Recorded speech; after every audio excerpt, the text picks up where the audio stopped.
Yes, it has finally happened. The death of physical games is on the horizon, which is really sad. It's like physical versus digital is definitely something that I've gone back and forth on throughout my years. And today I kind of wanted to just talk about the pros and cons and kind of my little history with digital versus physical games.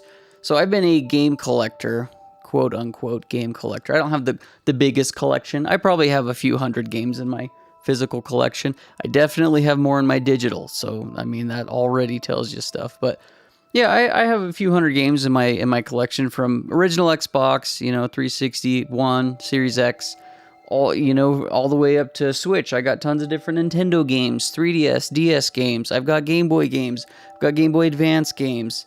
I've got PS1 through PS5 games. So like I have a lot of physical games. Since I started gaming as a kid, that's really the only option I had, with the N64 and the original Xbox being my first consoles. That's all we had. You had physical games, you had carts, you had discs. And it wasn't until the Xbox 360 era that I started getting into digital games, as I'm sure lots of other people had at that time as well, with the Xbox Marketplace at the time.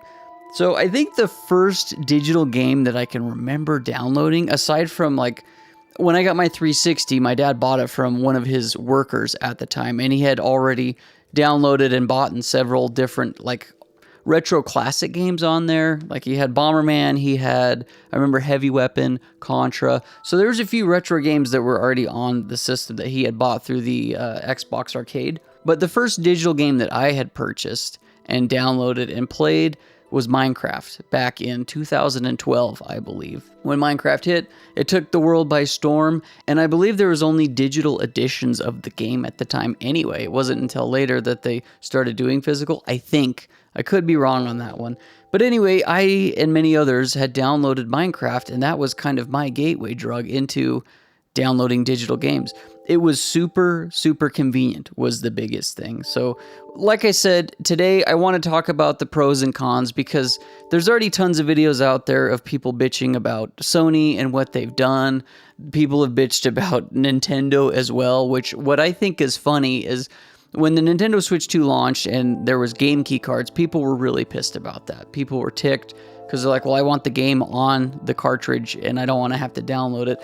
When in my head, I'm like, well, Sony and Xbox have been doing this for years with their discs. You pop in the disc and then you have to download the game anyway. Now, fast forward a year later, and it looks like Nintendo is the good guys because yes, they have the game key cards, but it's still, I'll talk about all the pros of that, of having a physical thing, but it's, it's still better than just deleting physical media in general. And on top of that, Nintendo's also enrolled a program thing where there's a way that you can share your digital games with your friends, right? So if you download or if you buy a game digitally, you have a digital key card and you can share that with one of your friends, via online, where they have 2 weeks to play the game. And then after 2 weeks, it gets sent back to your library where you can then play it yourself or you can share it with your friend again. Nintendo is now starting to look like the good guys in the physical versus digital argument, or battle rather.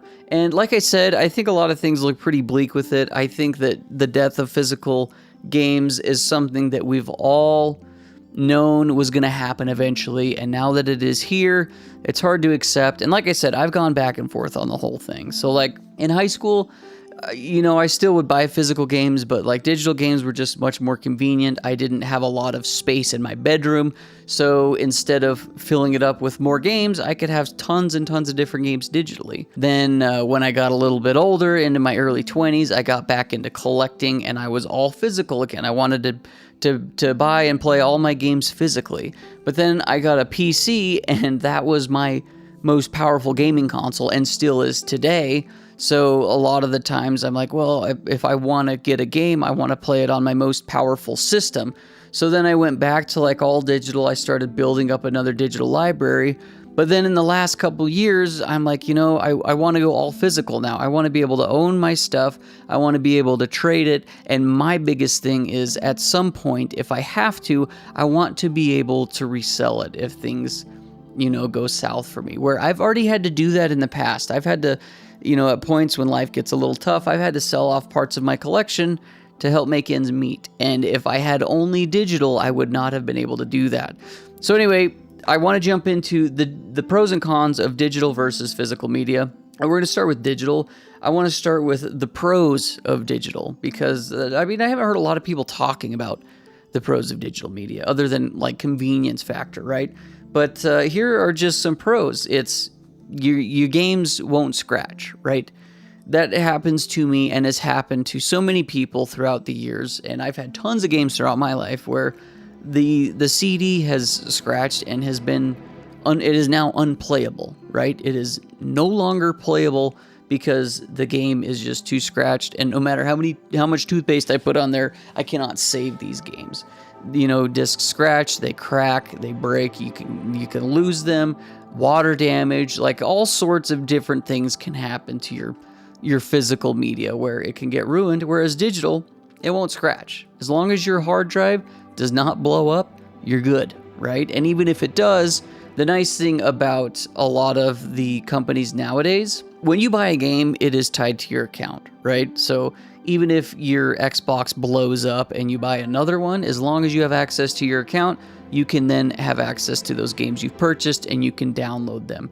So that's what's really cool. That's another thing where I'm like, dang, dude, like I love the idea of the digital media where I can, and this, I have this still to this day on my Xbox account. But back in like 2012 or 13, Xbox was doing games for gold on the 360, and then obviously eventually the Xbox One. But I got gifted by Xbox the Dark Souls game, the original Dark Souls. I downloaded that with Games with Gold. It was on my account, and I can still, on my Xbox Series X, download that same Dark Souls game that I got back 2 generations ago at this point on the 360, which I think is super neat. And going forward, if the companies continue to do that, I would love that, because let's say like the new Switch, the Switch 3 comes out, whatever it is, and they're like, hey, we're no longer doing backwards compatible. So all those cartridges that you bought, well, first off, our Switch 3 doesn't have a cartridge reader anymore. It's all digital. And all those cartridges that you bought on the Nintendo Switch 2 and the Nintendo Switch 1, you can't plug them into our system. Well, if you bought all those games digitally, you can play them. And like I said, this is what I'm hoping. But if you bought all those games digitally, I'm hoping that you'll be able to play them on all the systems going forward. So it's like that copy of Breath of the Wild you bought digitally for the Nintendo Switch, you can download that on your Nintendo Switch 5 and play that, right? That same copy, if that makes sense. So that's one of the things I like about digital as well. Another big thing that happens with physical media is a lot of times when there are rare items, especially in the retro gaming world, you know, ergo like Chrono Trigger or Little Samson or Earthbound or all the Pokemon games, what happens is these physical games can go up in price. So they're well past retail. If you want to buy a copy of Pokemon Emerald, I think it's like almost $200. That's just for a loose copy. That's not even a complete in-box, which is probably double or triple that. So the nice thing with digital is, yeah, most of the time you have to wait for sales because, I mean, they're never going to go past retail. But that's the thing, is they're never going to go past retail. So, like, it's, you know, in 15 years, you're like, hey, I want to play Ghost of Tsushima. Well, odds are it's probably still going to be $60 or $70. But the nice thing is it's never going to go past that, right? Hopefully. I mean, hopefully. These are all just hopeful things, but physical copies of things can always go up. And a lot of times, especially when it comes to like retro stuff, the only way to play stuff legally is to buy the physical copy, right? Unless you download and bought some of these games on like the virtual consoles that they had for offer. So that's another pro too, that I'm hoping that a lot of these digital games just will never go past retail. And like I said, not very often do like Nintendo or PlayStation or Xbox have sales versus like Steam, which is amazing. Steam always has sales. But anyway, that's a nice thing about it. Another pro when it comes to digital. Convenience, obviously. Another thing is it's readily available, where it's like, you know, you wake up one day and you're like, hey, I want to play God of War Ragnarok. Instead of having to get up and go to the store and hope that it's there, you can just download it right from the convenience of your own home. So you're never having to go out and search and hunt for copies of games because you can just log onto the store and download whatever game it is you want, right? Purchase it and download it. Another thing is there's no copy limits, right? I don't know how many times, and I still do this today because I like physical games, but I don't know how many times a new game is dropped and I've went to like several different Walmarts or GameStops or different retro game stores trying to find a copy of whatever that game is. And a lot of times there's limited copies. So first come, first serve, obviously. Pre-orders, I'm not even going to get into because I've had so many good and bad experiences with pre-orders. It's rough, right? So yeah, there's no copy limit made on digital games.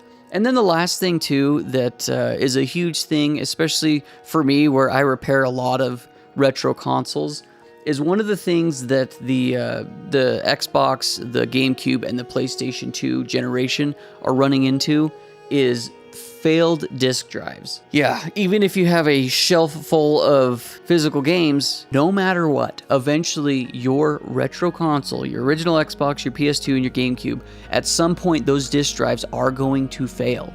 Technology was not meant to last forever. Those disc drives are going to fail, and then all of those physical games that you have, you're not even going to be able to play them on those systems anymore. So that's another thing with modern consoles, like even nowadays, right? Let's say you bought a PS5 and its disc drive failed, but you bought a ton of games digitally. Well, as long as your PS5 doesn't explode, you're always going to be able to play those games, right? So you can download them because they're saved to your account. So like I said, those are like all of the pros that I could think of when it comes to digital games. And if you guys can think of any, leave them in the comments below. And now we're going to get into the cons of digital games. Number 1, no trading or reselling. What this does is it kills the second-hand market, which is where I love to live. I don't know how many times, because I don't buy new games very often, but I don't know how many times I've gone on Facebook Marketplace, or I've gone to like thrift stores or yard sales or eBay, where I'm able to find newer games for relatively cheap. Just last month, I bought 2 sealed copies. I got a sealed copy of Metroid Prime 4 and a sealed copy of Pokemon Legends ZA, $40 each. Those are $70 games at Walmart right now, but I found them on Facebook from a guy getting rid of them, so I bought both games for $80. So for the price of one brand new game, I was able to get 2 for the price of 1 almost, right? So that's another thing, and like I already mentioned at the beginning of this video, where I at one point had to sell off a lot, like some of my collection